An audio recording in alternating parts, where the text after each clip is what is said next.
Welcome 911, you need police, fire, or medical. Fire! 6-8 from command, that's gotta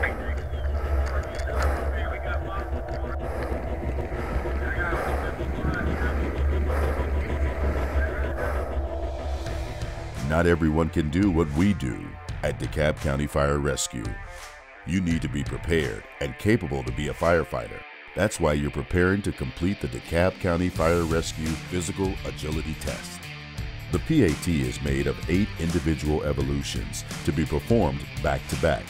The events are rescue drill, charged hose drag, roof ventilation, ladder handling, tower climb and equipment hoist, ceiling breach and pull, aerial ladder climb, crawl and search drill.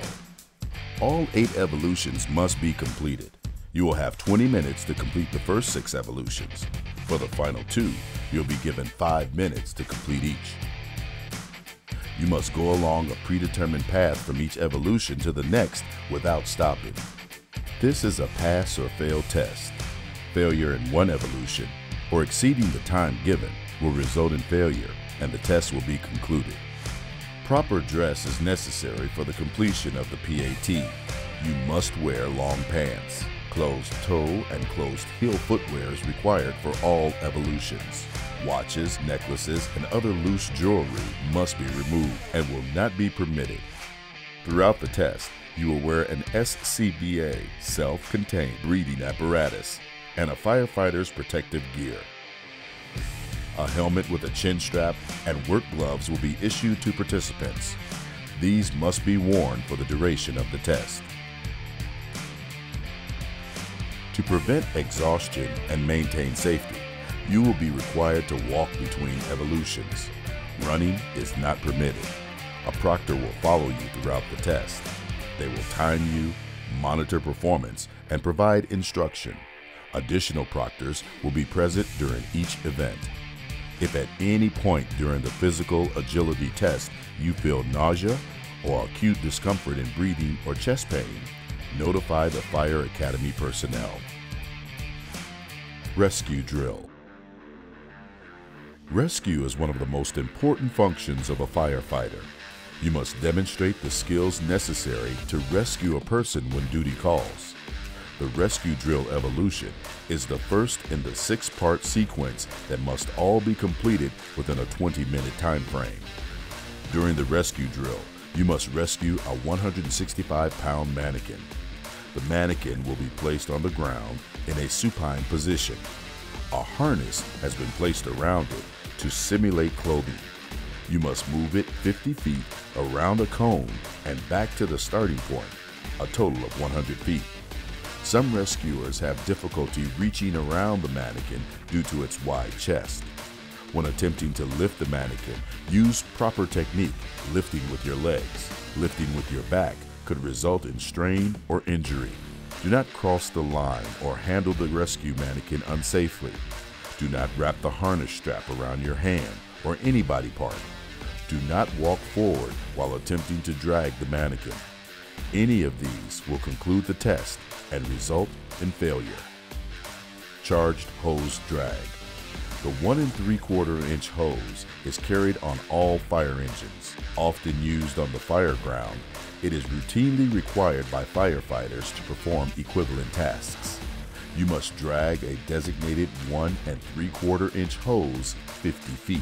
The hose must be brought beyond the cone located 50 feet away from your starting position and placed in the designated position to complete this evolution. If you do not advance the hose the required distance, you will fail this evolution. Roof ventilation. To remove smoke, fire, and superheated gases from attic spaces, a firefighter must be able to use tools and equipment on a roof to perform vertical ventilation. To complete the roof ventilation evolution, you must strike the I-beam of a Kaiser sled roof simulator using a 9-pound dead blow hammer with sufficient force to move the beam 35 inches. The ventilation evolution is performed on the Kaiser sled roof simulator next to the burn building. When you arrive at the simulator, you will grasp the dead blow hammer along the side of the Kaiser sled. Straddle the I-beam by standing on the footwalks and strike the I-beam with sufficient force to move it 35 inches. If you do not move the I-beam to the marked distance, lose control of the hammer, or step off the footwalks, your test will conclude and you will have failed this evolution. Once you have struck the simulator successfully, return the dead blow hammer to its original location. Ladder handling. Ladders are key to fireground operations. Firefighters use ladders during ventilation, rescue, extinguishments, and other tasks. You must remove a 14-foot ladder from the side of the burn tower wall and place it on the ground. You must then place the ladder back onto the hooks on the wall. Grasp the roof ladder at the midpoint for balance and lift off the rack located on the side of the tower. Place the ladder on the ground so that the beam of the ladder rests evenly on the ground. Maintain control while you pick the ladder back up. You must perform this task 3 times to complete the evolution. If the ladder makes early contact with the ground, if you prove unable to maintain control of the ladder, or if the beam of the ladder is not completely on the ground before you pick it back up, your test will conclude and you will fail this evolution. Once complete, walk to the rear of the burn tower. Tower climb and equipment hoist. To perform the daily duties of a firefighter, you must be physically capable to perform strenuous acts, like climbing multiple flights of stairs while carrying and hoisting equipment. You must walk up a 7-story building, carrying a 50-foot section of a 2 1/2 inch hose. When you reach the 5th story, go out onto the balcony. There, you must hoist a 35-pound section of hose up from the ground. Use the hand-over-hand technique and do not let the hose rope slip. Keep both feet on the ground and pull the rope behind you so the rope does not get caught. You must then place the hose on the ground behind you. From there, proceed to the 7th story of the burn tower. When you reach it, ring the bell and wave to the proctor staff below. After accomplishing these tasks, return to the 5th floor and retrieve the hose bundle. Carry it down to the ground floor and exit the tower and place the hose bundle in the designated area. When climbing the tower, be sure to use the handrails. You can use them to pull yourself up or prevent a fall on the way down. Be sure not to skip the hose hoist on the 5th floor. Don't allow the hoisted hose to drop more than 5 feet while pulling it up. Do not let the rope slide through hands or let both feet come off the ground. Don't allow your upper body to bend beyond the rail of the balcony. Don't wrap rope around your hand or other body parts while pulling the rope or walking, or step on the rope to prevent slipping or to hold the rope. You may not go outside of the designated area while hoisting the rope. Do not skip steps when you are going back down the stairs of the tower. If you fail to ring the bell and look over the edge to wave to the proctor below, you will not have completed this evolution and will fail the test. Ceiling breach and pull. Breaching and pulling down ceilings is a critical task when it comes to checking for fire extension. In this evolution, you must stand within the boundary established by the equipment frame. Place the tip of the provided pike pole into the painted area of the hinged door ceiling. Fully push up the hinged door in the ceiling with the pike pole 10 times. Then hook the pike pole into the painted ceiling device hook and pull the pole down 10 times. You are permitted to stop and, if needed, adjust your grip.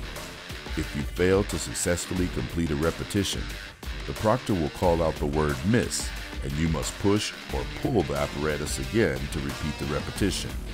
Use your legs, arms, shoulders, and back. Your legs can provide an advantage in strength to complete the exercise. Stepping out of the boundary marked by the testing apparatus or dropping the pike pole will count as an infraction. Doing either twice will conclude the PAT and result in failure of it. This is the last evolution that must be completed in the timed 20-minute section of the PAT. The following evolutions must each be completed within 5 minutes.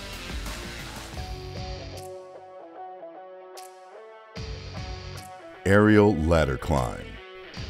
Firefighters must often ascend an aerial ladder to aid in the extinguishment of fires. During this 5-minute evolution, you must successfully climb an aerial ladder. Wearing gloves and helmet, you will be given a harness of appropriate size and place it around your waist, which is attached to a belay safety rope. Once ready, you must climb onto the turntable of the aerial apparatus and ascend the ladder. The ladder will be 100 feet long, extended at a 60 to 70 degree angle for climbing. Upon reaching the designated ladder rung, you will lock in the ladder belt and signal to the proctor located at the tip of the ladder. After completing the task, unlock the ladder belt and descend the ladder until you reach the ground. We recommend you don't look down towards the ground and keep your eyes on the ladder rungs while climbing. Keep at least 3 points of contact with the ladder at all times. If you do not climb the ladder and lock in the designated rung, or take more than 5 minutes to complete the task, you will fail the evolution and your test will conclude. Crawl and search drill. Often, firefighters must crawl to search for victims or downed personnel. Staying low increases visibility in smoke and reduces heat exposure. For this 5-minute evolution, you must crawl through the search simulator.